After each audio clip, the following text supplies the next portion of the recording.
Putin की राह पर चल पड़े हैं शी जिनपिंग। क्या पुतिन की तरह ही शी ने भी मास मर्डर पर दस्तखत कर दिए हैं?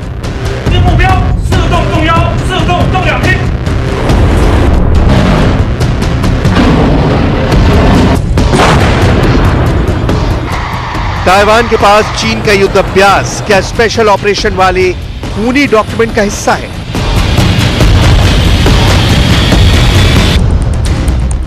ताइवान के करीब से जैसे जैसे युद्ध अभ्यास की तस्वीरें आ रही हैं, उसे देखकर दुनिया यही सवाल कर रही है, पुतिन का कॉपी मास्टर क्यों बन गए हैं शी जिनपिंग?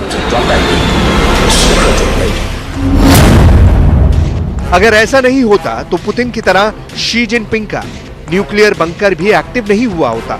शी जिनपिंग का न्यूक्लियर बंकर धरती के अंदर मौजूद वो ठिकाना है जहां परमाणु हमले का कोई असर नहीं होगा।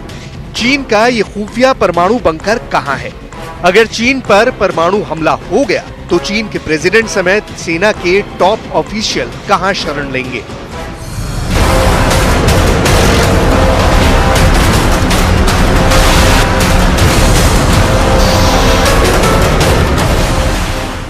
ताइवान से तनातनी के बीच चीन का वो परमाणु बंकर क्यों सुर्खियों में बना हुआ है? क्या चीन और ताइवान का टकराव बढ़कर युद्ध में बदल जाएगा? और अमेरिका की एंट्री के बाद अगर युद्ध परमाणु युद्ध में बदल गया तो शी जिनपिंग परमाणु हमले से बचने के लिए कहां ठहरेंगे? उस खुफिया ठिकाने की पक्की लोकेशन स्पेशल रिपोर्ट में आगे दिखाएंगे। लेकिन उससे पहले ताइवान को लेकर अमेरिका तक से बैर लेने के कितने बड़े और खतरनाक प्लान पर शी जिनपिंग की सेना काम कर रही है, इसे जान लीजिए।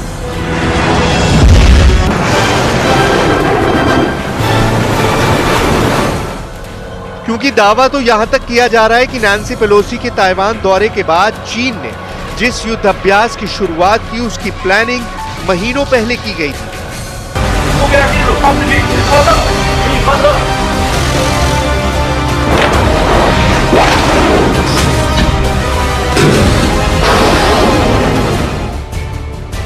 शी जिनपिंग ने जिस सीक्रेट डॉक्यूमेंट पर साइन किए थे, क्या उसी को अमल में लाने के लिए चीन ताइवान को घेर कर मिसाइल बरसाने का अभ्यास कर रहा है?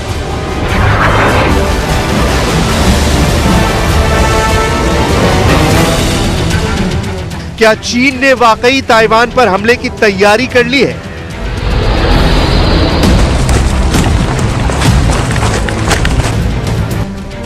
क्योंकि शुरू में चीन ने सिर्फ 4 दिन की मिलिट्री ड्रिल का ऐलान किया था। चीन की वो मियाद रविवार को खत्म हो गई।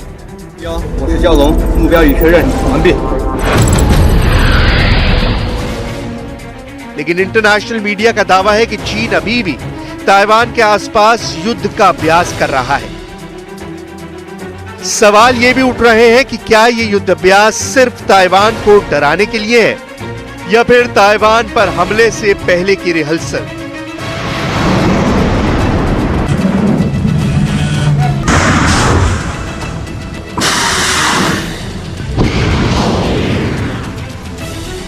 क्योंकि चीन के सरकारी ग्लोबल टाइम्स की हेडलाइन बहुत बड़ा इशारा करती है।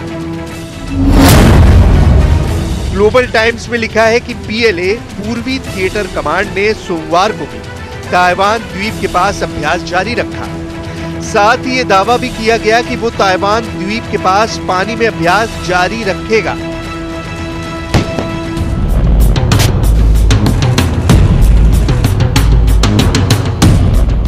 चीन की सेना के ईस्टर्न थिएटर कमांड पर ही ताइवान पर हमला करने का जिम्मा है। पीएलए का पूर्वी थिएटर कमांड नानजिंग में है। ताइवान पर हमला कब? अगर ताइवान हमला करता है तो जवाबी हमला भी चीन का ईस्टर्न थिएटर कमांड ही करेगा। ऐसे में ताइवान के काफी करीब ईस्टर्न थिएटर कमांड की मौजूदगी अपने आप में चीन की मंशा पर सवाल उठाती है।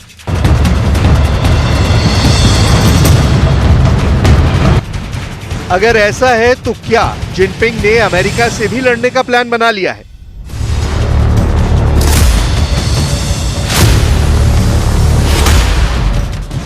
यूक्रेन जिस तरह बर्बाद हुआ और रूस ने उसके तमाम इलाके पर कब्जा कर लिया, क्या उसकी सबसे बड़ी नकल अब जिनपिंग करने जा रहे हैं?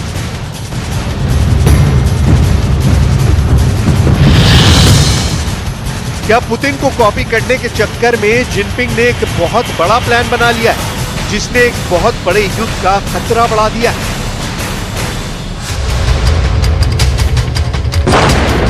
अमेरिका के ताइवान प्रेम और चीन के बैर की वजह से अमेरिका बनाम चीन का मुकाबला अब पूरी दुनिया के सामने आ गया है, जो यूक्रेन से भी बड़े युद्ध के ट्रेलर जैसा है।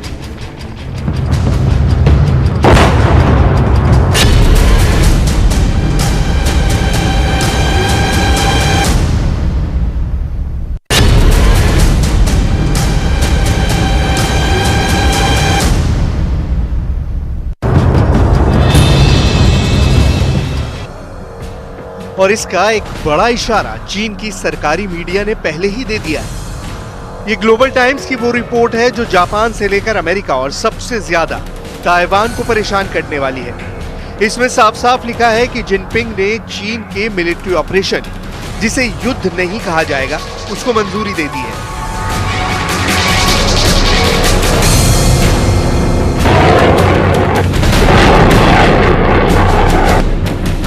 अब इसे जिनपिंग का कौन सा एजेंडा कहा जाए, क्योंकि यूक्रेन युद्ध से दुनिया पहले ही परेशान है। इस युद्ध को भी पुतिन ने स्पेशल मिलिट्री ऑपरेशन का ही नाम दिया था। शी जिनपिंग के नए डॉक्यूमेंट का पूरा लेखा जोखा क्या है, अब उसकी डिटेल बहुत गौर से समझ लीजिए। शी जिनपिंग ने जिन कागजात पर दस्तखत किए हैं उनमें 6 चैप्टर हैं और कुल 59 पन्ने हैं। हर पन्ने पर जिनपिंग के दस्तखत हैं।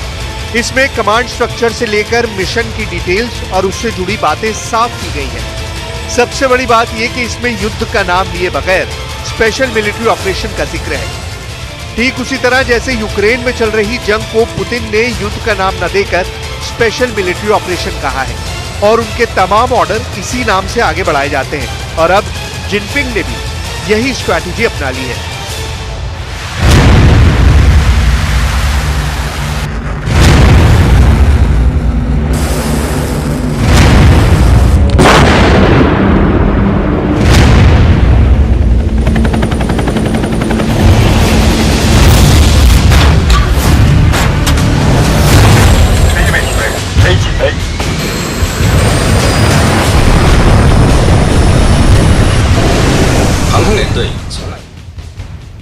जिनपिंग इस वक्त चीन के किसी भी युद्ध वाले फैसले को लेकर पूरा कंट्रोल चाहते हैं। वो चीन के राष्ट्रपति हैं, वो चीन की कम्युनिस्ट पार्टी के महासचिव हैं, वो चीन के सेंट्रल मिलिट्री कमीशन के चेयरमैन भी हैं। चीन में कहा जा रहा है कि जिनपिंग के दस्तखत का लेना युद्ध से नहीं बल्कि पीस कीपिंग ऑपरेशन को लेकर है, डिजास्टर रिलीफ और मानवीय मदद को लेकर है, जो चीन की सेना पहले भी करती आई है। लेकिन दुनिया में कौन भला इतना भोला भाला है कि वो चीन की नियत और उसके इरादे को समझ ना सके।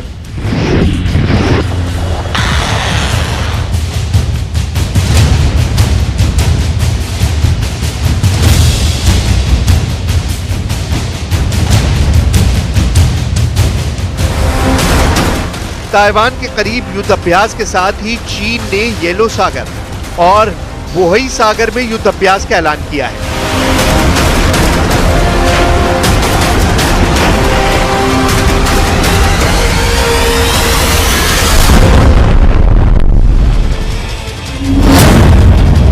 चीन ताइवान सीमा पर चौतरफा युद्ध अभ्यास कर रहा है, जो मीडियन लाइन के बेहद करीब है, जिसे ताइवान ने अपनी सीमा का उल्लंघन भी बताया है। अब चीन की सेना येलो सागर में भी युद्ध अभ्यास कर रही है, जो येलो सागर चीन और कोरिया के बीच आता है। यहाँ चीन का युद्ध अभ्यास 15 अगस्त तक चलेगा, यानी चीन ने अब अमेरिका के सहयोगी देशों को सीधे सीधे चेतावनी दे दी है। चीन का तीसरा युद्ध अभ्यास वोही सागर में चल रहा है, जो बीजिंग के करीब है। एक सच ये भी है कि अभी चीन की नेवी पूरे एशिया में सक्रिय है और उसका दायरा और दखल अब जापान के करीब से लेकर आदिन की खाड़ी तक हो गया है, या कहें कि करीब 11 से 12 हजार किलोमीटर के फासले में चीन की नौसेना लगातार एक्टिव है। इसमें अरब सागर भी है, बंगाल की खाड़ी भी है, हिंद महासागर भी है और दक्षिण चीन सागर तो है ही। इन इलाकों में चीन के जंगी जहाज लगातार पेट्रोलिंग करते हैं।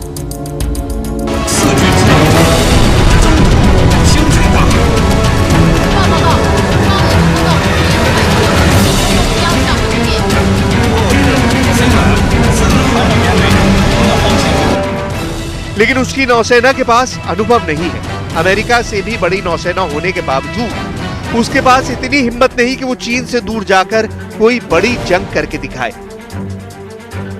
यही वजह है कि युद्ध की बढ़ती आशंका के बीच जिनपिंग का वो गुप्त परमाणु बंकर भी अब एक्टिव हो गया है, जिसमें शरण लेकर शी के अलावा चीन के टॉप ऑफिशियल युद्ध को आगे बढ़ाएंगे।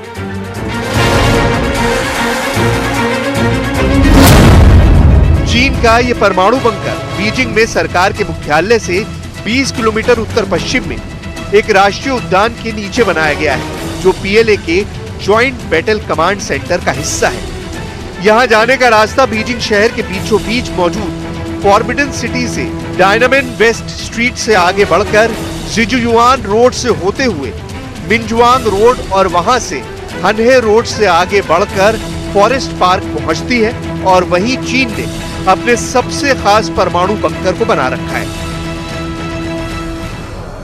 यही वो जगह है जहां परमाणु हमले से बचने के लिए शी जिनपिंग समेत बड़े अधिकारी छिप जाएंगे और वहीं से युद्ध को आगे बढ़ाएंगे। ये बंकर जमीन से 2 किलोमीटर अंदर है। इसे चट्टान की मोटी और कठोर परत से बनाया गया है, जिसके अंदर मौजूद लोग ना तो परमाणु हमले की चपेट में आएंगे और ना ही रेडिएशन के।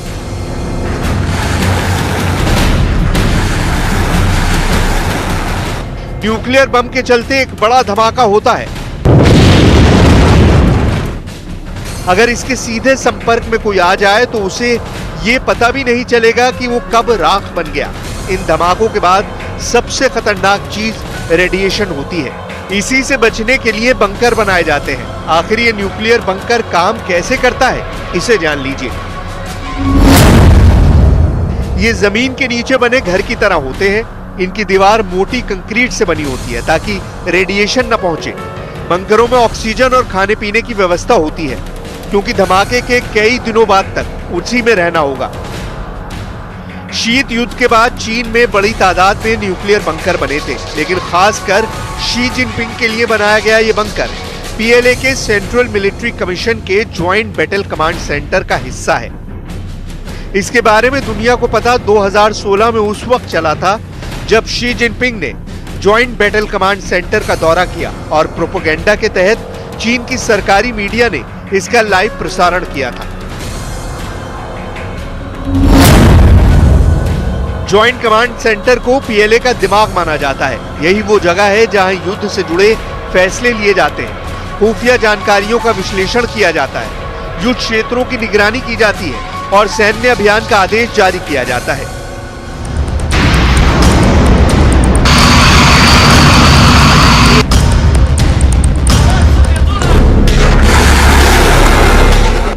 इन दिनों चीन का ये ज्वाइंट कमांड सेंटर काफी एक्टिव है, जिसका पूरा फोकस ताइवान पर बना हुआ है। चीन के खतरनाक इरादों को लेकर विशेषज्ञ ये भी मानते हैं कि अगर इस इलाके में युद्ध छिड़ा तो सबसे बड़ा नुकसान ताइवान का होगा। ताइवान ही वो देश होगा जिस पर सबसे पहले चीन हमला करेगा, ताकि ताइवान की रक्षा की कस्में खाने वाली अमेरिकी फोर्स की कमर तोड़ दी जाए।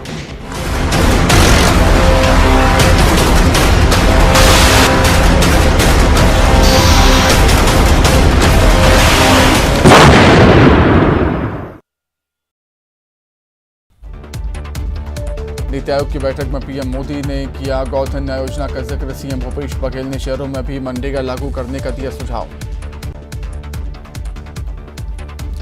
कोरबा पहुंचे छत्तीसगढ़ उच्च न्यायालय के चीफ जस्टिस अरूप कुमार गोस्वामी और रजिस्ट्रार जनरल अरविंद कुमार वर्मा। जिला न्यायालय परिसर में दिया गया गार्ड ऑफ ऑनर। बीजापुर में नक्सलियों के कैंप पर जवानों का हमला, दोनों ओर से जमकर हुई फायरिंग के बाद कैंप छोड़कर भागे नक्सली। रायपुर में फर्जी कॉल सेंटर का खुलासा, 6 आरोपी गिरफ्तार। कोरबा में चोरों के हौसले बुलंद, एटीएम में घुसकर चोरी का प्रयास। महंगाई भत्ता को लेकर आर पार की लड़ाई के मूड में छत्तीसगढ़ के अधिकारी कर्मचारी 22 अगस्त से हड़ताल। रायपुर में स्वास्थ्य मंत्री के बंगले के बाहर यूक्रेन से वापस लौटे छात्रों का प्रदर्शन, मेडिकल कॉलेज में एडमिशन की मांग। रायपुर में सोशल मीडिया में दहशत फैलाना पड़ा महंगा, पुलिस ने 2 आरोपियों को गिरफ्तार किया। कवर्धा में अवैध शराब के खिलाफ एक्शन में आबकारी विभाग, अवैध महुआ शराब के साथ एक आरोपी गिरफ्तार। दुर्ग में युवक के साथ मारपीट, अस्पताल में इलाज के दौरान तोड़ा दम। रायपुर में एग्जाम सेंटर के बाहर नर्सिंग अभ्यर्थियों का हंगामा, कम्युनिटी हेल्थ का ऑफिसर की भर्ती प्रक्रिया में गड़बड़ी का आरोप। बिलासपुर में फिर चाकूबाजी की वारदात, पुरानी रंजिश में युवक को मारा चाकू। बलरामपुर में नशे की हालत में घूम रहे युवक को पुलिस ने गिरफ्तार किया। अंबिकापुर में मामूली बात पर युवक की हत्या, दोषियों के खिलाफ कार्रवाई की मांग। धमतरी में झमाझम बारिश, आसमान से गिरी बिजली। भिलाई स्टील प्लांट में करोड़ों का नुकसान, 20 टन से ज्यादा गर्म मेटल बहा। बलरामपुर में आकाशीय बिजली का कहर, एक चरवाहा सहित 2 गायों की मौत। बिलासपुर में डायरिया का प्रकोप, उल्टी दस्त से पीड़ित हुए 22 बच्चे। मुकेली में अनोखे अंदाज में मनाया गया फ्रेंडशिप डे, पेड़ पौधों को फ्रेंडशिप बैंड बांधकर दी गई बधाई। दंतेवाड़ा में स्व सहायता समूह की आदिवासी महिलाएं मना रही हैं इको फ्रेंडली राखी। बुरहानपुर में आज नवनिर्वाचित महापौर और पार्षदों ने ली शपथ। खंडवा नगर निगम की नई परिषद का शपथ ग्रहण समारोह। सतना में शहर की सरकार ने ली पद और गोपनीयता की शपथ। हरदा नगर पालिका और टिमरनी नगर परिषद के अध्यक्ष पद पर भाजपा का कब्जा। मंदसौर में भगवान पशुपतिनाथ महादेव मंदिर में चढ़ाई गई 311 फीट की चुनरी। बुरहानपुर में बालिका को बचाने के लिए कार चालक बेकाबू, तेज रफ्तार बाइक ने कईयों को मारी टक्कर। आगर मालवा में सड़कों पर बड़ी संख्या में घूम रहा गौवंश, यातायात प्रभावित। आगर मालवा के सोयत खुर्द में पेड़ से टकराई यात्री बस से 5 यात्री घायल। जबलपुर के बिछुआ गांव के पास भीषण सड़क हादसा, 2 लोगों की मौत। इंदौर में महिला ने दर्ज कराया दहेज और उत्पीड़न का मामला, पति ने पूरे इंदौर में की घर दिलाने की मांग। जबलपुर के हनुमान ताल में शराबी युवक को पिता और नाबालिग किशोर ने पीटा, फावड़े चाकू ईंट से पिटाई। जबलपुर के बरगी से लापता युवक का शव कुएं में मिला, स्कूटी से बंधे हुए थे युवक के हाथ। श्योपुर में झमाझम बारिश के बाद उफान पर जिले के कई नदी नाले। रीवा के शासकीय गांधी मेमोरियल अस्पताल से सिस्टम को शर्मसार कर देने वाली तस्वीर, डॉक्टर ने महिला को अस्पताल में भर्ती करने से किया मना। घर घर तिरंगा अभियान के तहत राजपुर के जोवट में मुस्लिम समुदाय के युवाओं ने निकाली बाइक तिरंगा रैली। मंडला में एक 7 साल की बच्ची ने अनोखे अंदाज में मनाया अपना जन्मदिन। हर घर तिरंगा अभियान के लिए जिला प्रशासन को भेंट की करीब 100 तिरंगे। दतिया में हर घर तिरंगा अभियान के तहत निकाली गई विशाल रैली, नरोत्तम मिश्रा भी हुए शामिल। खरगोन में धूमधाम से निकला ऋणमुक्तेश्वर महादेव शिव का डोला, आकर्षक झांकियों के साथ निकले डोले का जगह जगह का स्वागत। नीति आयोग की बैठक में पीएम मोदी ने किया गौधन न्याय योजना का जिक्र, सीएम भूपेश बघेल ने शहरों में भी मनरेगा लागू करने का दिया सुझाव।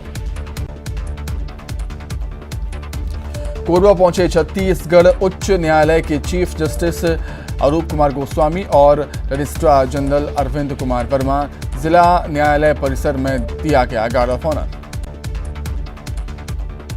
बीजापुर में नक्सलियों के कैंप पर जवानों का हमला, दोनों ओर से जमकर हुई फायरिंग के बाद कैंप छोड़कर भागे नक्सली। रायपुर में फर्जी कॉल सेंटर का खुलासा, 6 आरोपी गिरफ्तार। कोरबा में चोरों के हौसले बुलंद, एटीएम में घुसकर चोरी।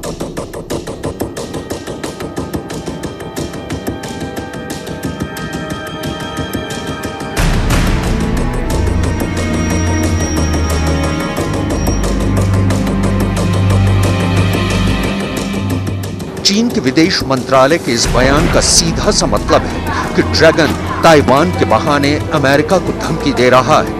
The United States will not be provoked. We'll continue to do what we've done for a long time.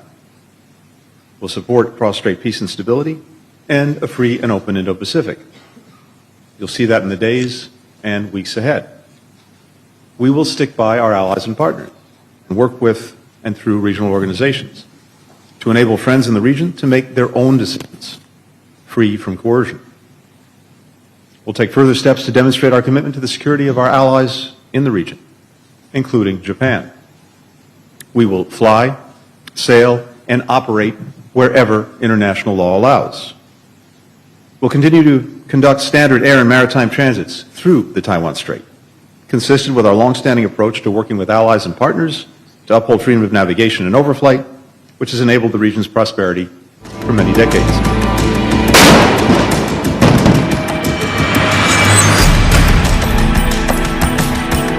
लेकिन दुनिया भर के रक्षा विशेषज्ञों का कहना है कि चीन ताइवान पर हमला तो जरूर कर सकता है, लेकिन इसके लिए उसे ताइवान से छोटी नहीं बल्कि एक बड़ी जंग लड़नी होगी और उसे ये जंग लड़ने के लिए 20 लाख सैनिकों की जरूरत पड़ेगी। लेकिन इसके बावजूद ये तय नहीं है कि इस युद्ध में चीन को जीत ही हासिल होगी। चीन के पास कुल एक्टिव सैनिकों की तादाद 20 लाख ही है। ऐसे सूरत हाल में सिर्फ एक जंग के लिए कोई भी देश अपने पूरे सैनिकों के इस्तेमाल से जरूर बचना चाहेगा।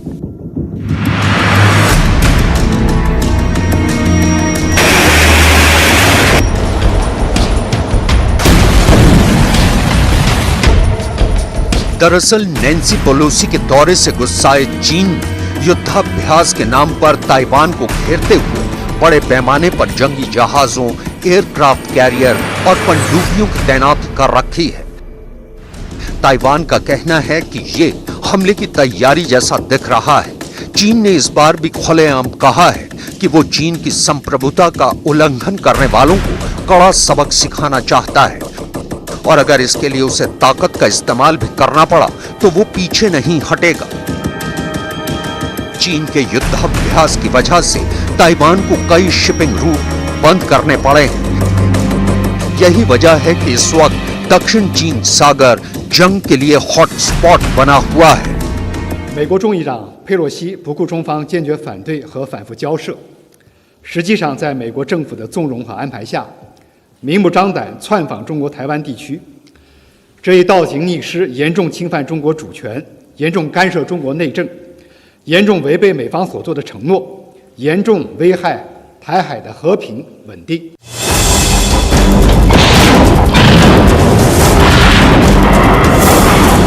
चीन का पूर्वी थिएटर कमांड इस युद्धाभ्यास में ताइवान के चारों तरफ अपनी वायुसेना के संयुक्त 2 ही विमान, हवाई क्षेत्र नियंत्रण ऑपरेशन, जमीनी लक्ष्यों पर हमले, प्रारंभिक चेतावनी देने वाली उड़ानें, बमवर्षक विमान, जैमिंग विमान, लड़ाकू बमवर्षक और लड़ाकू जेट समेत कई प्रकार के जंगी जहाजों का इस्तेमाल कर रहा है।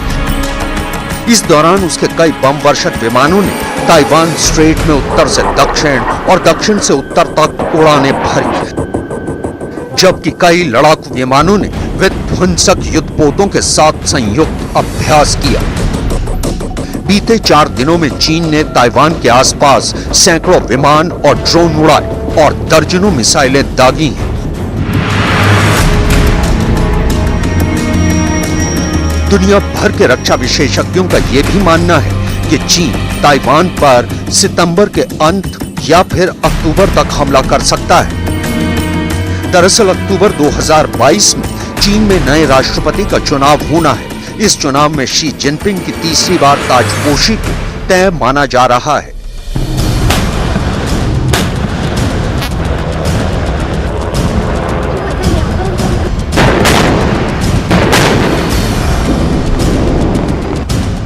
ऐसे में जिनपिंग के सामने खुद को मजबूत नेता साबित करने की चुनौती है।